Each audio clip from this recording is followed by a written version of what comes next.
Post independent steps taken by government through policies to develop and promote Ayurveda education treatment and awareness.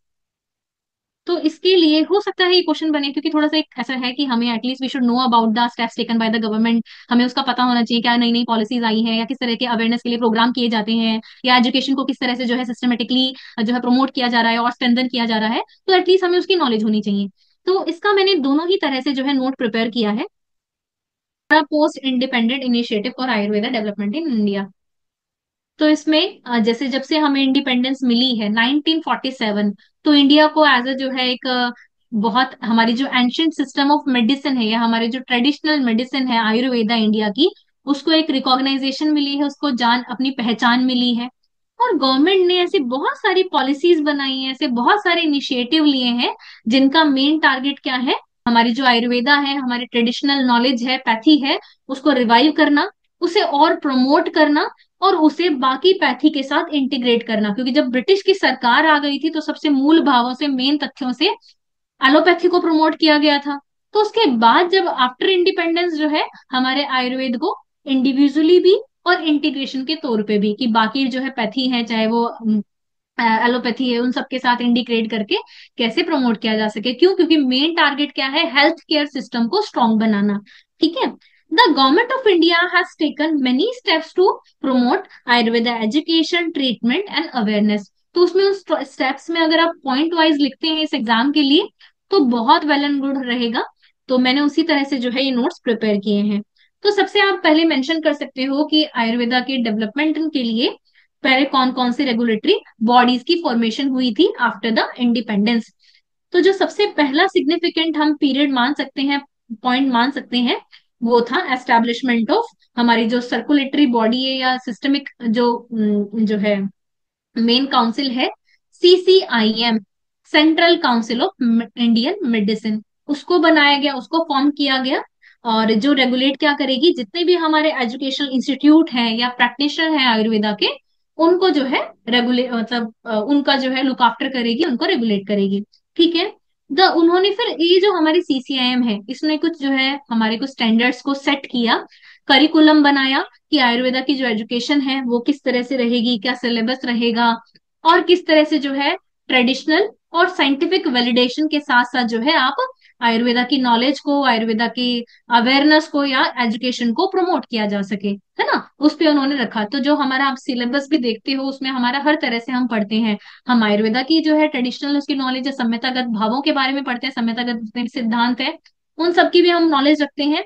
Along with that जितना भी हमारा modern part है, चाहे वो anatomy है, चाहे फिजियोलॉजी है, चाहे वो पैथोलॉजी है, फार्माको है, तो हम उस तरह से भी जो है, चाहे वो शल्य तंत्र का सर्जरी पार्ट है, तो हम दोनों ही एज अ बेटर, ताकि हम इन फ्यूचर भी अच्छे साइंटिफिक वैलिडेशन के साथ रिसर्च कर सके, उसको ऑथराइज कर सके, हमारे सिद्धांत मतलब उनको जो और वैलिडेट कर सके, उसके लिए जो है उस तरह से हमारा सर्कुलर या करिकुलम बनाया गया है। देन तो ये तो फॉर्मेशन हुई थी 1970 में। 1978 में जो है CCRS की फॉर्मेशन हुई है, central council for research in Ayurvedic sciences in Ayurveda. तो उसका एस्टैब्लिश किया गया था आयुर्वेदा में।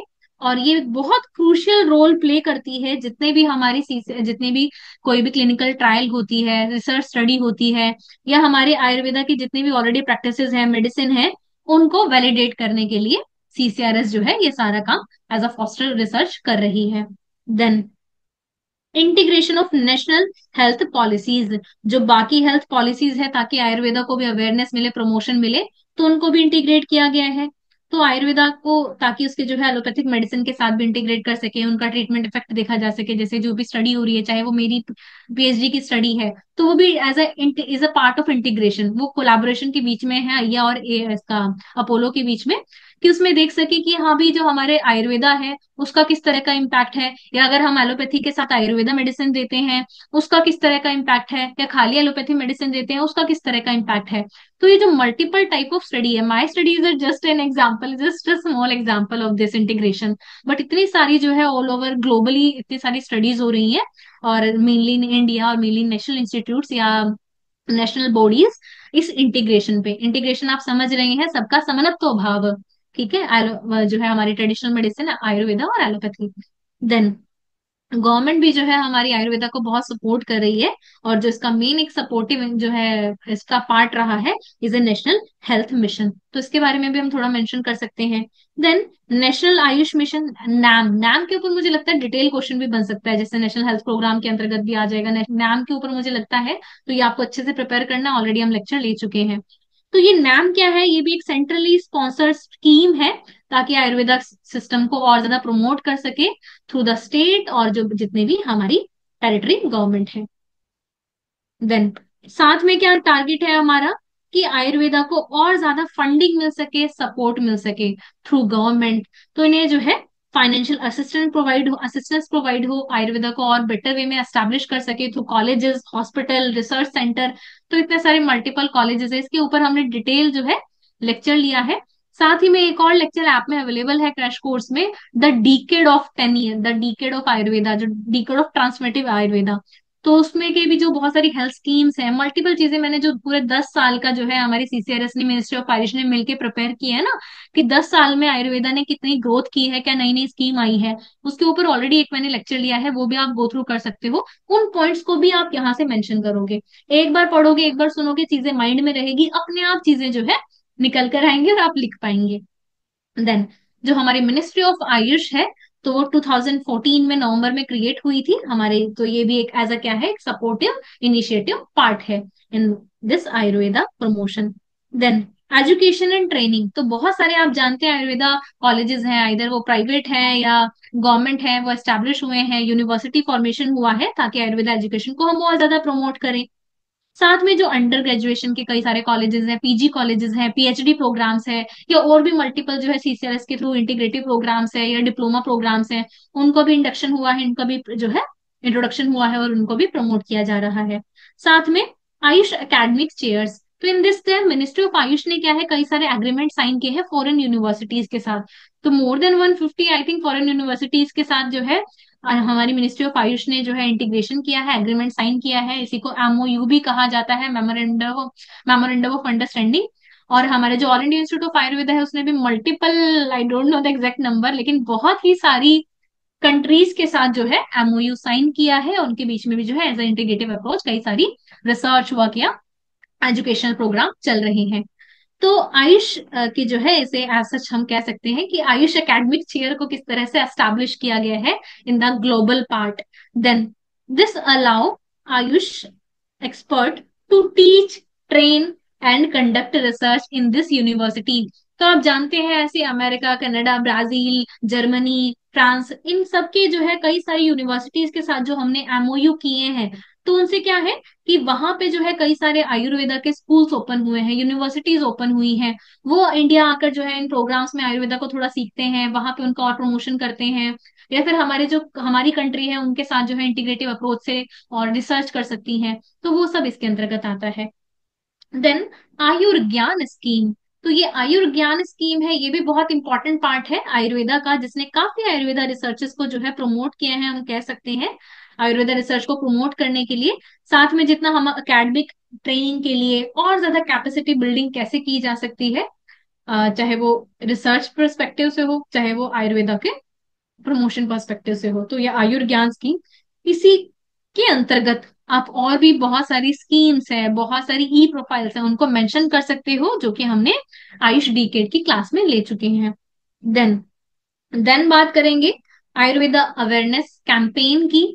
तो देखो, नेशनल और स्टेट नेशनल पे आप जानते हैं कि हमारी आयुष मिनिस्ट्री बहुत सारे ऐसे प्रोग्राम्स को लॉन्च करती है, और कई सारे ऐसे कंपटीशन होते हैं, या कई सारे कुछ ना कुछ सेमिनार, वेबिनार, या कई तरह के जो है मल्टीपल अप्रोच के साथ जो है कंडक्ट होती ही रहती हैं चीजें। ठीक है, तो उससे भी क्या है, आज से लोगों को आयुर्वेद का पता चलता है। अब जैसे हम धन्वंतरि दिवस को ही नेशनल आयुर्वेदा डे भी मनाते हैं, तो जो नेशनल आयुर्वेदा, ताकि जैसे जो हमारी थीम रखी जाती है, हर दिन हर घर आयुर्वेद, या मल्टीपल हर साल की जो एक बहुत बड़ी अप्रोच रहती है टू प्रोमोट आयुर्वेदा, तो वो भी हमारे अवेयरनेस में आता है, ताकि सब आयुर्वेद को जाने, उसके बारे में जाने, उसके बेनिफिट्स के बारे में जाने, और आगे हेल्दी लाइफस्टाइल और आयुर्वेदा एजुकेशन को भी प्रमोट किया जा सके।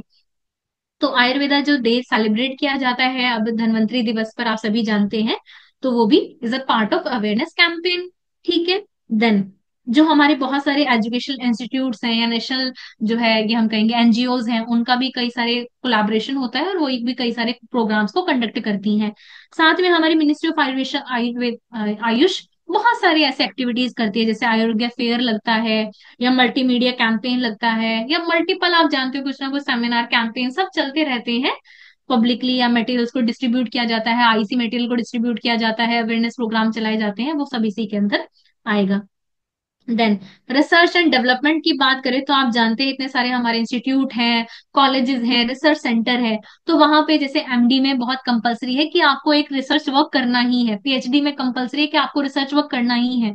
तो ये सब क्या है, ताकि हम अनुसंधान कर सके, हम रिसर्च कर सके और अपने जो है आयुर्वेदा के प्रिंसिपल्स को साइंटिफिक वैलिडेशन प्रोवाइड कर सके। जितनी भी हमारी मेडिसिन है, ट्रेडिशनल पैथी है, उसको हम जो है अपनी एक अच्छी वैल्यू प्रोवाइड कर सके, वैलिडेशन प्रोवाइड कर सके। और जिसमें आप जानते हो कि कई तरह के रिसर्च ग्रांट भी मिलते हैं, अगर आप एक अच्छा थीसिस वर्क कर रहे हो तो बहुत सारे प्रोग्राम होते हैं जिसमें सरकार आपको पैसा देती है वो काम करने के लिए, वो रिसर्च करने के लिए, उस पर कुछ नया जो है शोध करने के लिए। ठीक है। In the support of clinical trial study होती है ताकि एफिकेसी ऑफ आयुर्वेदा ट्रीटमेंट को एक्सेस जो उसके असेस कर सके, उसको जान सके। तो ये तो एमडी में है और हम पीएचडी में करते ही हैं। बाकी बहुत सारी जो हमारे सेंट्रल बॉडीज हैं वो भी इस तरह की मल्टीपल रिसर्च वर्क करती है, सीसीआरएस है, सीसीआईएम है ना, सीसीआरएस है।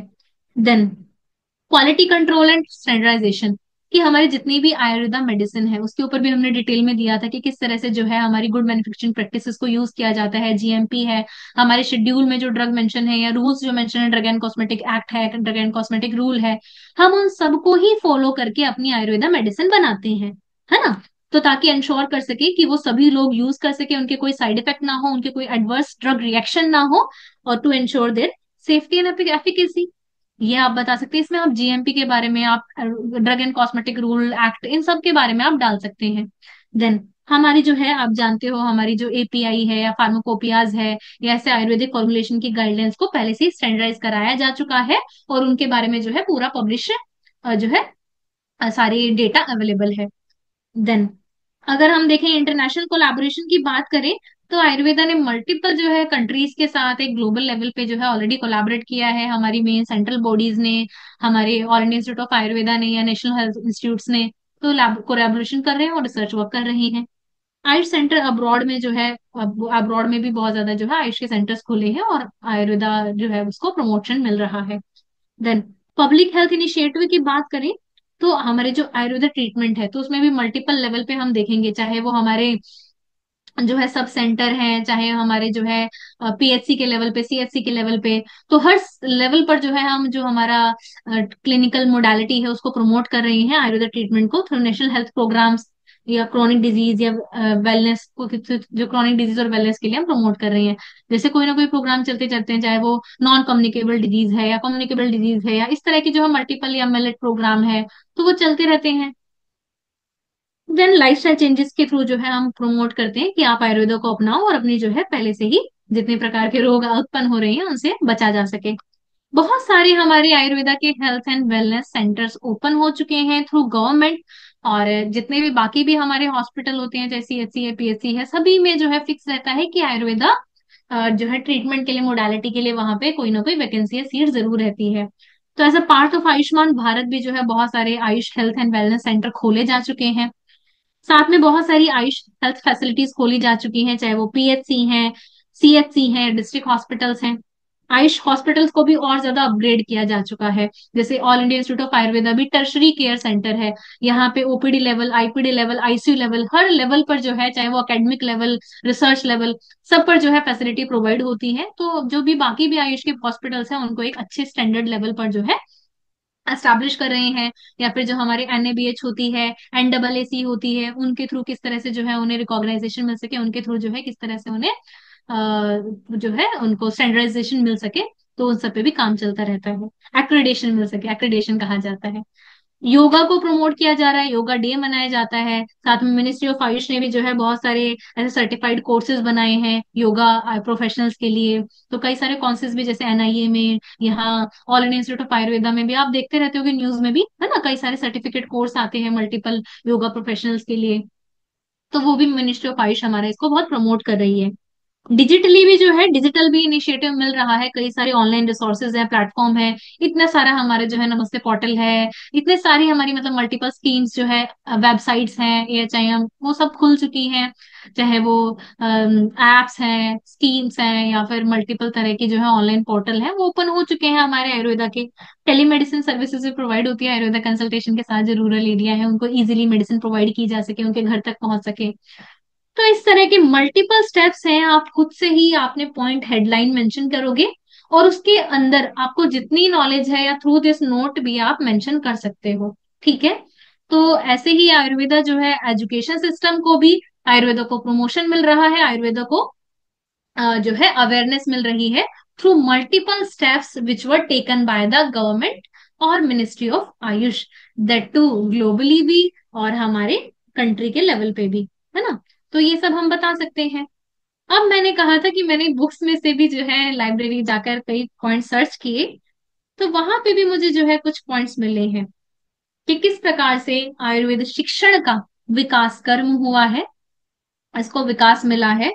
तो इसमें जो हमारे शास्त्र है, दर्शन है, उनसे संबंधित, और जो हमने पहले तो हमारा आयुर्वेद का अवतरण पढ़ते हैं कि कैसे ब्रह्मा स्मृत्वा आयुषो वेदम प्रजापति मजिगृहत्य अश्वनी तो सहस्राक्षम, उनसे किस प्रकार से आयुर्वेद का अवतरण हुआ है वो तो हम सब जानते हैं। बाकी हम जानते हैं आयुर्वेद में पहले से क्या रही है, गुरु शिष्य परंपरा रही है, कि शिष्य जो है अपने घर को छोड़कर अपने गुरु के समीप जाते थे, वो वहीं पे रहते थे, वहीं खाना पीना सब काम होता था, और वहां पे मौखिक या प्रायोगिक रूप से वो जो है ज्ञान को ग्रहण करते थे, उस आयुर्वेद के शिक्षण को अर्जन करते थे। तो वो हमारे एक जो गुरु शिष्य परंपरा रही है पहले के काल में, उसका भी आप मेंशन कर सकते हो। तो धीरे धीरे जो है और भी इसमें चीजें आई हैं, बहुत सारी कमेटी बनी है, या जो है सेंट्रल बॉडी बनी है, गवर्नमेंट बॉडी बनी है, इंस्टीट्यूट बने हैं, फिर वो धीरे धीरे विकास हुआ है, ये बता सकते हो। देन उपनिषद में भी बताया गया है, जैसे कि गुरु के पास बैठना, गुरु की सेवा करना, गुरु से ज्ञान अर्जन करना, तो ये सब हम जो है पहले आयुर्वेद की ट्रेडिशनल मोडालिटीज में देखते हैं। देन संहिताओं में भी जो है शिक्षण का स्वरूप बताया गया है, कि जो हमारे आचार्य हैं, आचार्य जो आत्रेय पुनर्वसु से उनके 6 शिष्य थे, उन्होंने जो है अग्निवेश तंत्र का या चरक संहिता का ज्ञान दिया। धन्वंतरि जी के 7 शिष्य थे, तो किस प्रकार से वो ज्ञान अर्जन हुआ वो बता सकते हो। संहिता के बाद, संहिता में तो आपने देख लिया कि उनके वो शिष्य थे, उन्होंने ज्ञान अर्जित किया, और फिर जो सबसे बुद्धिमान विशेष थे जैसे अग्निवेश, तो उन्होंने अग्निवेश तंत्र की चरक संहिता की रचना कर दी, ऐसे शिशु संहिता की रचना हुई, बाकी संहिताओं की वो आप बता देंगे। संहिता के बाद की अगर बात करें तो उस काल के बाद क्या होता है, थोड़ा सा और विकास हुआ शिक्षण प्रणाली का। जब शिक्षण प्रणाली प्रणाली का धीरे धीरे विकास होने लगा, तो क्या बने, गुरुकुल बने, विश्वविद्यालय बने। तो गुरुकुल भी जो होते हैं वो भी हम मानते हैं, जैसे संहिता काल में जो सभी स्टूडेंट्स होते हैं वो शिष्य होते हैं, वो गुरुकुल जाते हैं, वहीं रहते हैं, as a kind of residential schools होते थे, जैसे जो है, और वहीं पर जो है वो ज्ञान अर्जित करते थे। ठीक है। और भी इसे ऑथराइजेशन वे में जो है विश्वविद्यालय की रचना हुई। तो गुरुकुल तो छोटे छोटे क्षेत्र में होंगे, तो ऐसे ही विश्वविद्यालय बने हैं जो बहुत सारे गुरुकुल को एज अ रेगुलेट करते थे। ठीक है। फिर धीरे धीरे इंस्टीट्यूशंस की फॉर्मुलेशन हुई, तो वो आप थोड़ा थोड़ा बता सकते हो अलग अलग। तक्षशिला का काल अगर हम देखें, तक्षशिला विश्वविद्यालय बना है, अलग अलग नालंदा विश्वविद्यालय, उनका आप मेंशन कर सकते हैं। देन मगध राज्य में जो है सबसे दूसरा प्रसिद्ध विश्वविद्यालय बना है नालंदा विश्वविद्यालय, सबसे पहला तक्षशिला विश्वविद्यालय बना था। देन तीसरा हमारा कौन सा था, बिहार में विक्रमशिला। तो आप देख सकते हो एक बिहार स्टेट में ही जो है हम कितना मान सकते हैं कि जो हमारी एक ट्रेडिशनल वैल्यू है उसको किस तरह की अथॉरिटी मिली है एक स्टेट से, है ना, तो कितना हम इंपॉर्टेंस मान सकते हैं। तो ये आप देखोगे। देन इसके बाद और जो है स्वतंत्रता काल के बाद जो हमारे इस क्वेश्चन में आता है, तो धीरे धीरे अगर आपने अच्छे पॉइंट बता दिए ना पूरे हमारे संहिता काल से, फिर संहिता के बाद में आपने गुरुकुल विश्वविद्यालय बता दिए, फिर किस तरह के विश्वविद्यालय बने हैं, तो नालंदा, तक्षशिला, नालंदा, विक्रमशिला, इनका वर्णन करेंगे। फिर उसके बाद अगर आप बताते हैं कि स्वतंत्रता काल में किस प्रकार से आयुर्वेद का विकास हुआ, तो उसमें जो इसके विकास में जो हमारे पहले ऋषि मुनि गण थे, वो आश्रम में रहते थे। तो ये तो हमारे आयुर्वेद का एक शास्त्रीय विज्ञान के बारे में बता दिया। धीरे धीरे क्या हुआ कि जब वो जो है आयुर्वेद का और प्रमोशन हुआ है, वो सभी में फैलने लगा है, सबको उसकी नॉलेज हुई है, अवेयरनेस हुई है, तो उसके बाद जो है आयुर्वेद के जो ग्रंथ हैं उनको संरक्षित किया गया, उनको संभाला गया, उनको प्रिजर्व किया गया। उसकी आगे और कमेंट्रीज बनी हैं, और कमेंट्रीज लिखी गई है, उसकी मल्टीपल लैंग्वेज में ट्रांसलेशन हुई है। तो वो सब हमारे आयुर्वेद का विकास धीरे धीरे होता रहा है। तो मल्टीपल चीजें इसमें बताई गई है। फिर हमारे जो है पश्चिम बंगाल में भी एक संस्कृत कॉलेज होता था, श्री गणेश, तो उसमें भी जो है आयुर्वेद की शिक्षा दी जाती थी, ये एक बता सकते हो। एक लॉर्ड मैकले नाम की जो है नीति के फलस्वरूप भी माना जाता है कि उन्होंने जो है लेकिन संस्कृत कॉलेजेस को बंद कर दिया था। ऐसा भी हुआ था कि पहले, है ना, बिफोर द इंडिपेंडेंस, कि क्यों आयुर्वेद को उस टाइम इतना प्रमोशन नहीं मिला, क्योंकि जहां पे भी संस्कृत पढ़ाई जा रही थी या आयुर्वेद की शिक्षा दी जा रही थी, तो ये जो लॉर्ड मैकले थे, मेकाले थे, इन्होंने क्या किया, उनको बंद कर दिया, है ना। और संस्कृत कॉलेजेस को बंद कर दिया, तो वो आप मेंशन कर सकते हो थोड़ा कि किस तरह से पहले उतना प्रमोट क्यों नहीं हो पाया, ये धीरे धीरे बता सकते हो। फिर उसके बाद जो है धीरे धीरे आप बता सकते हो कि जब शिक्षा के देशवासी स्तर पर संगठित एक जो है महासम्मेलन हुई, तो वहां पे उस महासम्मेलन के बाद 1908 में आयुर्वेद विद्यापीठ की जो है स्थापना हुई। 1912 में जो है पहली बार एक सिस्टमेटिक वे में जो है एग्जाम्स कंडक्ट हुए हैं। देन 1916 में जो है हमारे अहमदनगर में आयुर्वेदिक कॉलेज की स्थापना हुई है। तो जितना भी उसकी आप हिस्ट्री जानते हो आयुर्वेदा की, वो आप थोड़ा मेंशन कर सकते हो। देन कोलकाता में यामिनी भूषण अष्टांग आयुर्वेद महाविद्यालय की स्थापना हुई। देन 1990s में आप बहुत जो आप जानते ही हो, ऋषिकुल आयुर्वेद महाविद्यालय की कॉलेज की जो है हरिद्वार में स्थापना हुई। देन 1920 में जो है तिलक आयुर्वेद महाविद्यालय की स्थापना हुई। देन 21 में जो है श्यामदास वैद्य शास्त्र पीठ, इनकी स्थापना हुई। फिर उसी साल जो है दिल्ली में तिबिया आयुर्वेदिक कॉलेज है, तो उनकी स्थापना हुई है, जिसका उद्घाटन किया गया था महात्मा गांधी जी के द्वारा। 1922 में गुरुकुल कांगड़ी। तो इस सीक्वेंस में थोड़ा आपको खुद भी हमें नॉलेज होनी चाहिए कि पहले किस समय में कौन कौन से कॉलेजेस खुले हैं, किस किस तरह से आयुर्वेद का आगे और ज्यादा विकास हुआ है। तो 1922 में गुरुकुल कांगड़ी हरिद्वार में जो है महाविद्यालय के आयुर्वेद महाविद्यालय की स्थापना हुई। ठीक है। देन उसके बाद आप बताएंगे कि जो हमारे श्री मदन मोहन मालवीय जी थे, उन्होंने काशी हिंदू विश्वविद्यालय के में आयुर्वेद को स्थान दिया, वहां पे आयुर्वेदा को एस्टेब्लिश किया। ठीक है। और आयुर्वेदिक कॉलेज 1927 में धीरे धीरे वहां पे जो है काशी हिंदू विश्वविद्यालय में एस्टेब्लिश हुआ। देन सीसीआईएम की जब फॉर्मेशन हुई है, तो सीसीआईएम ने जो है पूरे करिकुलम बनाया, किस तरह का सिलेबस रहेगा, किस तरह का जो है एग्जामिनेशन का पैटर्न रहेगा, किस तरह की डिग्री होगी, तो वो सारा करिकुलम बना। देन 1976 में जो है एनआईए जयपुर की स्थापना हुई है। तो बेसिक जो इंस्टीट्यूट है नेशनल इंस्टीट्यूट की, तो आपको नॉलेज होनी चाहिए कब उनका काल आया। देन आधुनिक काल की बात करें, तो जब ब्रिटिश सरकार ने देश को, पूरे देश में ना एलोपैथी का प्रचार कर दिया था, तो किस प्रकार से धीरे धीरे जो है आयुर्वेद ने विकास किया, आयुर्वेद शिक्षण को जो है धीरे धीरे कॉलेजेस में व्यवस्था रूपी जो है वहां पे एक संतुलित कर बनाया गया, तो उसके बारे में हम थोड़ा बता सकते हैं। और तो उसमें मेन योगदान किसका था, कि मेन किस तरह से जो मेन यूनिवर्सिटीज है, मेन कॉलेजेस हैं, उसमें आयुर्वेद को एक अपना स्थान मिले, अपनी वैलिडेशन मिले। तो उसके लिए जो है बहुत सारी कमिटीज बनी है अलग अलग टाइम पे। तो जो हमने इतिहास में पढ़ा था अलग अलग कमिटीज के बारे में, वो आप बता सकते हो। जैसे सबसे पहली हमारी थी भारत सरकार ने 1945 में भोर कमेटी की अध्यक्षता में थे। Health survey and development committee भी कहा जाता है, और इसका शॉर्ट फॉर्म था भोर कमेटी। तो इन्होंने क्या किया कि देश में जितनी भी चिकित्सा पद्धति है, उनका का भाग्य जो है अन्य राज्य सरकार पर छोड़ा, कि चिकित्सा पद्धति का जो है कौन रेगुलेट करेगी, जो स्टेट गवर्नमेंट है। और साथ में जो है बाद में क्या हुआ है 1946 में, जब स्वास्थ्य मंत्रियों के द्वारा जो है अधिवेशन दिल्ली में जब हुआ था अधिवेशन, तो वहां पे मद्रास की जो स्वास्थ्य मंत्री थी हमारी श्रीमती ए रुक्मणी लक्ष्मीपति जी, उनकी सलाह के द्वारा कुछ कुछ निर्णय लिए गए। पहले तो उन्हें बहुत आलोचना मिली, पहले तो बौर कमेटी को उतना सीरियसली नहीं लिया गया, लेकिन बाद में जब ये अधिवेशन हुआ था दिल्ली में स्वास्थ्य मंत्रियों का 1946 में, तो उन्होंने क्या निर्णय लिए कि राष्ट्रीय योजना समिति की सिफारिश के अनुसार राज्यों में आयुर्वेद यूनानी में अनुसंधान शिक्षण की मतलब और अनुसंधान किया जाएगा और रिसर्च वर्क होगा। शिक्षण की व्यवस्था में जितनी हमारे चिकित्सा पद्धति हैं, जितनी भी हमारे ट्रेडिशनल मेडिसिन है, उनको एक दर्जा दिया जाएगा। आयुर्वेद में चिकित्सा को राजकीय स्वास्थ्य सेवा में लिया जाएगा। तो इस टाइम पे 1946 में हमारी एज स्टेट गवर्नमेंट ने आयुर्वेदा को प्रमोट किया और as the part of health care system of every each state को माना गया। देन प्रशिक्षण का भी जो है उसमें दर्जा दिया गया। केंद्रीय और राज्य संहिताओं में भी कहा गया है, समितियों में भी, जो देशी चिकित्सा है उसको प्रतिनिधित्व दिया जाए, उसको जो है वैलिडेट किया जाए, उसको सपोर्ट किया जाए। देन हमारी आई है चोपड़ा कमेटी। तो ये थी 1946 में, पहले 45 में भोर कमेटी, देन उसके बाद आई है चोपड़ा कमेटी।